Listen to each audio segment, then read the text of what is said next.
আসসালামু আলাইকুম। আজকে ছাদ বাগান থেকে ফ্রেশ 4টে ডাঁটা আর একটা পুঁইশাকের আগা নিয়ে আসলাম। এটাকে বেছে নিচ্ছি। আলু আর মাছের মাথা দিয়ে রান্না করব, তাই ভাবলাম আপনাদের সাথে শেয়ার করি। এখানে সব কিছু রেডি করে নিয়েছি।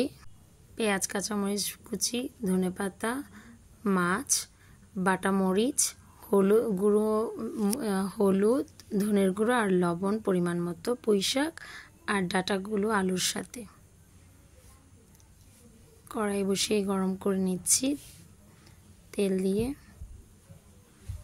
তেলটা ভালো করে গরম করে নিব যেন মাছটা লেগে না যায়। মাছের মাথাটা ভেজে নিব।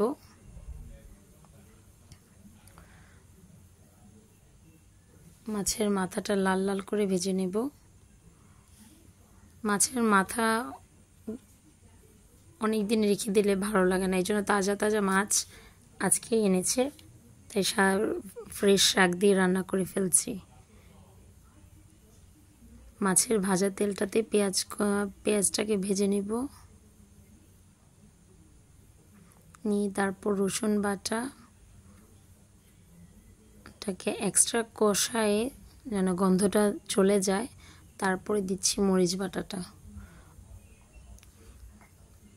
সবাই বলে স্বাদ নেই, কিন্তু আজও গ্রামীণ স্বাদ আগেকার মতো রান্না করলে এখনও পাওয়া যায়।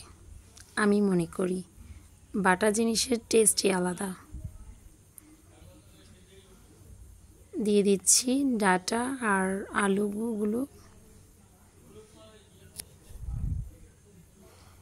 এটাকে কষিয়ে নেব। ছাদ থেকে আনা, সাথে রান্না করা, একবার নিজের হাতের ফ্রেশ। এটা রান্না করার পর একবারে তুলতুলে হয়ে গিয়েছিল এবং খেতেও খুব সুস্বাদু হয়েছে। ভালো করে কষে আসলে তারপর লাস্টে ঝোল দেওয়ার কিছুক্ষণ আগে পুঁইশাকটা দিয়ে কষিয়ে নিব। পুঁইশাকটা একটু পরে দিলে হয় কি, এটার টেস্টটা বজায় থাকে, কালারটাও গ্রিন থাকে। নইলে কেমন যেন সিদ্ধ একটা ভাব চলে আসে, দেখতে ভালো দেখা যায় না তরকারিটা। এই জন্য অর্ধেক কষে আসলে তারপর শাকটা দিলে ভালো হয়। আমার মতো আপনারাও চাইলে রান্না করে দেখতে পারেন।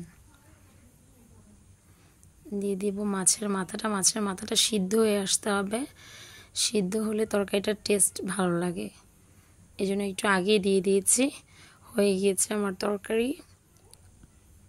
আজকের পুঁই ডাঁটা দিয়ে মাছের মাথা স্পেশালি। ধনেপাতা কুচি দিয়ে দিচ্ছি।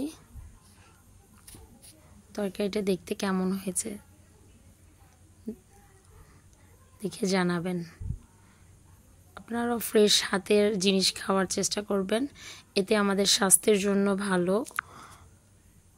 নিজের হাতে করা জিনিস খাওয়ার মজাটাই আলাদা।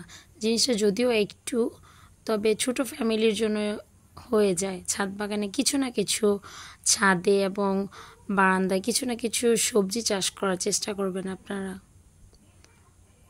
তাহলে স্বাস্থ্যের দিক থেকে আমরা সুস্থ থাকতে পারবো। আসসালামু আলাইকুম।